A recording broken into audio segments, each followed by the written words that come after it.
Let's learn about managing workflows.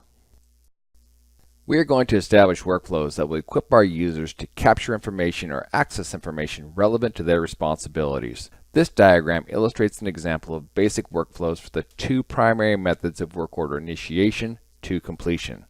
Those methods are maintenance requesting and maintenance scheduling. In the example of a maintenance request, a requester fills out a form and submits the request. A planner scheduler receives that request and converts it into a work order, assigning the appropriate personnel for the activity. The personnel receives the work order, completes the work order, and documents the details about the activity and marks it as completed. The manager receives that work order, ensures that the details are there for reporting, and closes it and sends it to history, making it available for reports. Throughout this process, the requester can be updated via email about the status of the requested activity. In the example of a scheduled maintenance activity, the schedule is created and the schedule comes due. The planner scheduler converts that schedule to a work order and assigns the appropriate personnel. The personnel conducts the service, captures the details about the service on the work order, and marks it as completed. The manager receives the completed work order, reviews it to ensure the details are there for reporting, closes the work order out, sending it to the database's history, making it available for reports. It also sends that information back to the schedule to prepare it for the next interval. In those examples, there were 3 user groups involved. As the MPulse manager, you will need to determine how those user groups will interface with your implementation. The MPulse manager is most commonly your daily power user.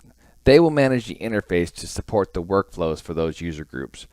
This group determines who accesses menus, records, fields, etc.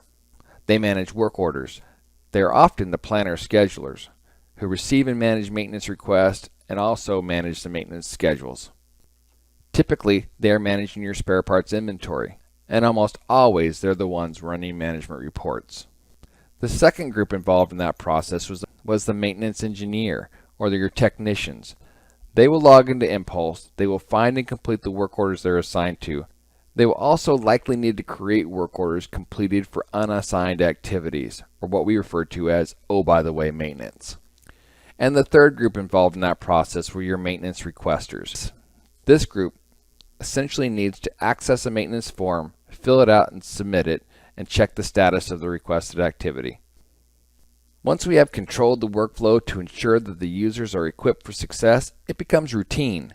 Capture the information, control the workflow, and compare the results.